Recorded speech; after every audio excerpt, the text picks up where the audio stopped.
Shalom. In name of all praises, honor, and glory to Yahawashi, and honors to the elders and apostles, the great millstone, who do rule and teach well. Young brother here, Shamash One Bun, Yehoda, and here I was doing my digging on different classifications of Judaism, and I found this one, which this one is the closest thing to what we actually believe in. We would be doing a form of Judaic Christianity, if you want to say what we believe in. That would be it, a form of Judaic Christianity. If you want to be really particular, Orthodox Judaic Christianity, because we don't.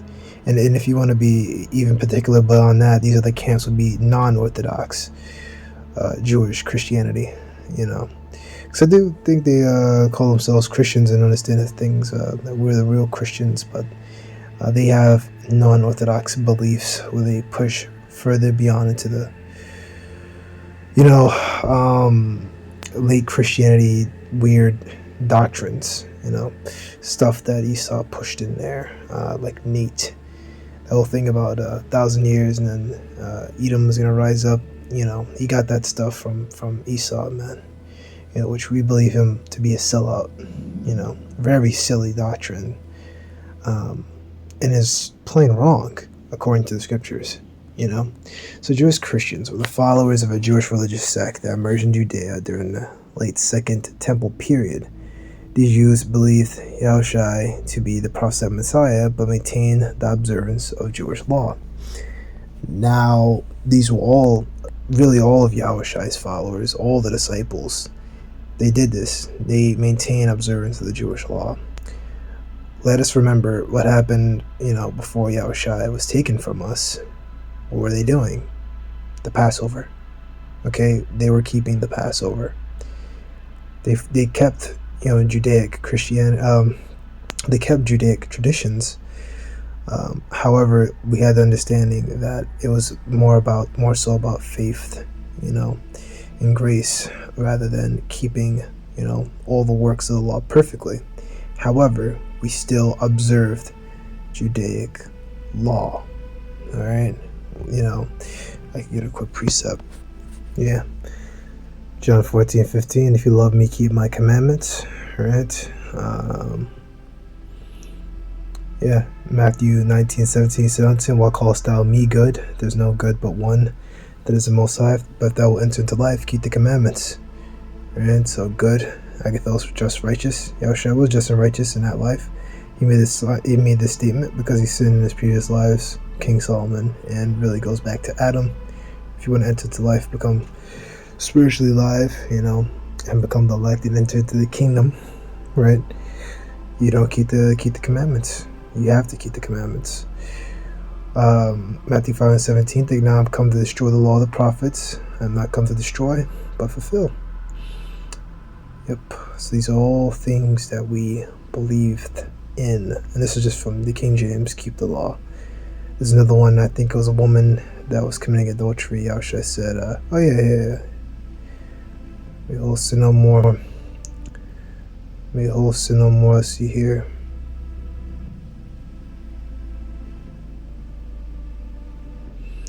Yeah, man, I'm not gonna go into all this, but if you read all this down here, Yahawashi healing this particular individual, right? After Yahawashi findeth him in the temple, said unto him, "Behold, I have made whole, sin no more, lest the worst thing come unto thee." So Yahawashi said, "Sin no more." So that's just the point. I was just skimming it, but you can go read that for yourself, to be honest.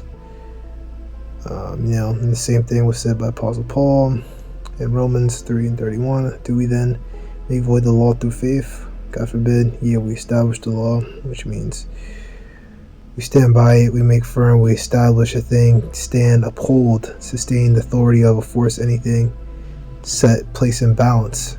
Alright, we balance the law, we keep the law, we establish the law, we sustain the authority and force of the law. And what's the easy way to prove how we still do that? Us brothers that are in Great Millstone or Great Millstone affiliates, what do we do when people commit adultery? We kick them out. All right. We catch people doing, weird stuff. What happens to them? They get kicked out. All right. Whenever, a guy gets, caught doing X, Y, Z, what happens? Suspended or kicked out. It happens, So yeah, that was that. All right, so Jewish Christianity is the foundation of early Christianity, which later developed into Catholic and Eastern Orthodox Christianity. Right, let's see what they say. Yeah, after the Council of Nicaea, this is where you get the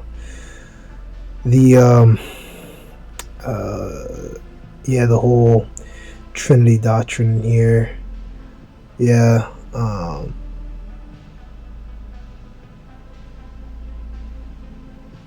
Characters and purpose. I may go into this again at a later date, but this goes into nature, Christ, celebration of Passover, ordination of eunuchs. But yeah, after this is where you get your this is where you get your Trinity doctrine. And Arian was the guy who was right. I'm not gonna get into all that right now. He said that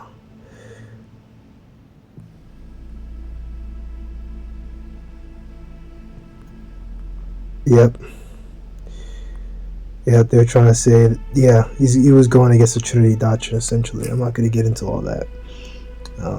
Because, then this video will be 30 minutes long, and I don't want to, constantly make videos at 30 minutes long. I understand, how Jake is. Jake likes his, videos too long, Jake and his attention span and stuff like that. Christianity started with Jewish eschatological expectations that developed into the worship of Jesus, which is Yahawashi, and as a result of the earthly ministry, his crucifixion, and the post-crucifixion experiences of his followers, right? The book of Acts and stuff like that, the Holy Spirit and the spiritual power and the teaching and all of it. Now, Jewish eschatology.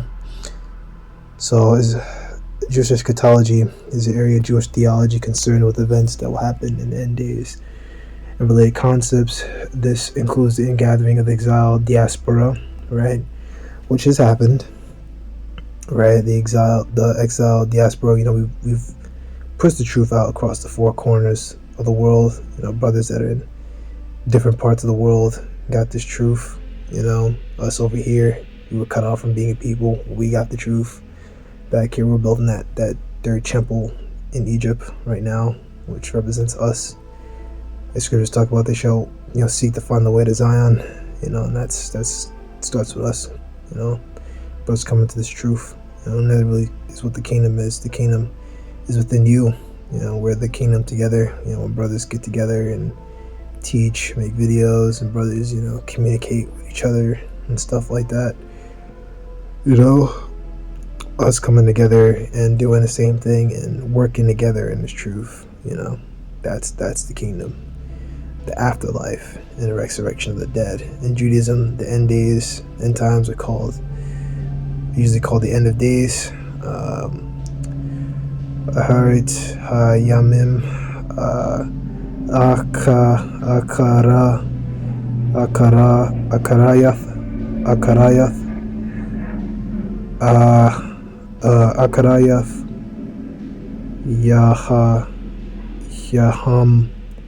Yahamyam, I think. I think that's Ra. Akarayath Hayamyam. I don't know. I'm not gonna blame this. A phrase that appears several times in the Tanakh, but it's not gonna be end of days. It's the end of the world, or the end of an age. It's not gonna be the world. The world's not gonna end. So this is the weird stuff that you get with them. They have their own interpretations. However, our form of Jewish eschatology, which you get rid of the word Jewish, Israelite eschatology, is 100% correct. And we have faith in that. Faith is the substance of things not seen, right? These beliefs have evolved over time, and according to some authors, is evidence of Jewish belief in a personal afterlife, reward, or punishment referenced in the Torah. And that's true. Well, it's not a personal afterlife. There's an afterlife. It just isn't personal. Oh, what the hell am my dog barking at?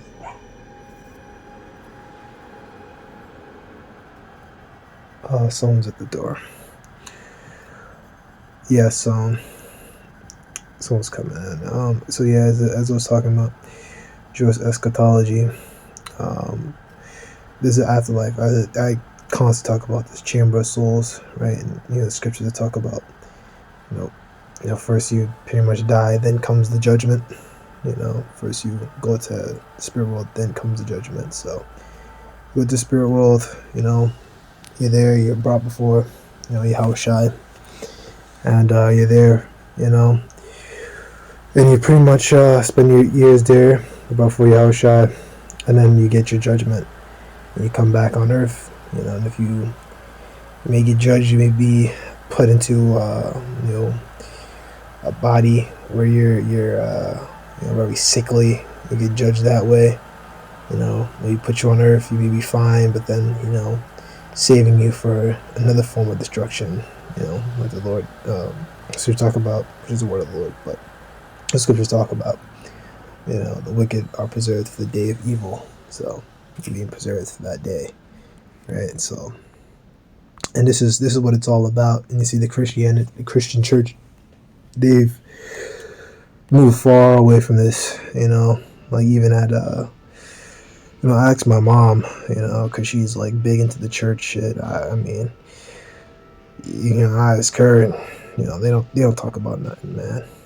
I asked her a funny question. I was like, if I went to your church and just asked a random group of people, tell me about King David, tell me about King Solomon, tell me about the kings, tell me about history, right? Well, they know, and it's like no. And these people who have been in these churches 20 years, that's around about the time I've been alive, and you don't know that. So what were you doing for 20 years? She explained to me, people, they just go to church and they go there just to sit there, really. They go there just to, they have their own issues, and they go there and they think that going to church is doing something for them. Meanwhile, the same people involved in the same bullshit, that they were doing before they came to church. And that's just the nature of the churches, man. That is the nature of them churches, and that's why we, in this truth, we fight against those strongholds and breaking those strongholds down, right? And all that stuff. So, modern scholarship is engaged in an ongoing debate as to the proper designation of Jesus' first followers, right? Which they were Jewish Christians. If you want to give them that term, that's what they were. But the word Jewish is nowadays, according to the office of chief rabbinate, that means your grandmother would have to be a Jew to be considered a Jewish person, or to be an Israelite, or I don't even know. Maybe you say Jew. An Israelite and a Jew are two different things. A Jew is a Jew. You're not an Israelite. You just have a grandparent who happened to practice Judaism. That doesn't make you a Jew. Okay? Some modern scholars have just a designation of Jewish believers. Many see the term as anachronistic, given that there is no consensus as a date of the birth of Christianity. It talks about, I think Acts 13th chapter, that, they were first called Christians first in Antioch. So if you want to say Christianity sprung up, or us being first called Christians was at that point. So I see anachronistic. I actually don't know what that means. Belonging to a period other than that being portrayed. So they're saying that this term came up later on. So if you want to say really the birth of Christianity is when Yahawashi first started his ministry, if you really want to say that, they were disciples, So Christianity, disciples of Yahawashi, it's really the same thing, really. Some modern scholars have suggested designations Jewish believers in Yahawashi or Jewish followers of Yahawashi as better reflecting the original context, and they're correct. Jewish Christians drifted apart from mainstream Judaism, eventually becoming a minority, which had mostly disappeared by the 5th century. Jewish Christian Gospels have been lost except for fragments, so there is no considerable uncertainty as to the scriptures used by this group. Right, which really we're a continuation of that. If you want to say 5th century, that's still with Jake around.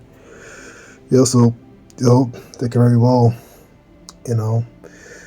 be us involved in that stuff, keeping the traditions alive.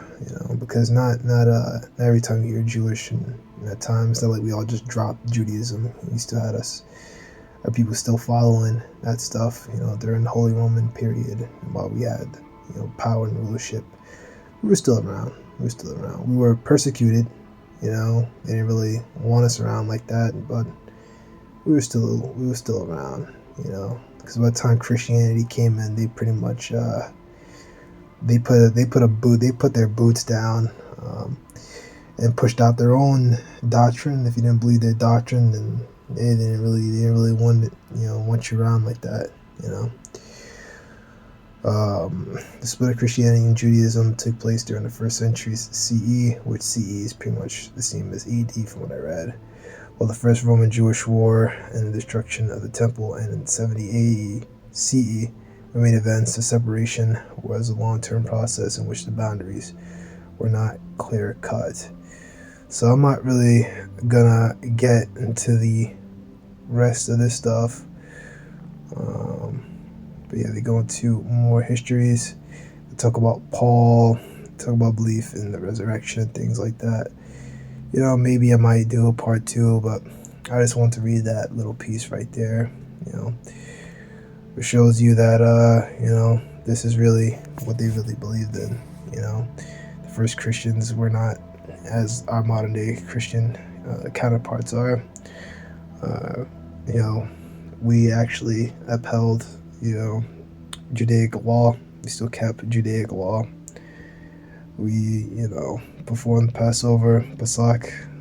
We kept the Torah. All right, would be Hatorah.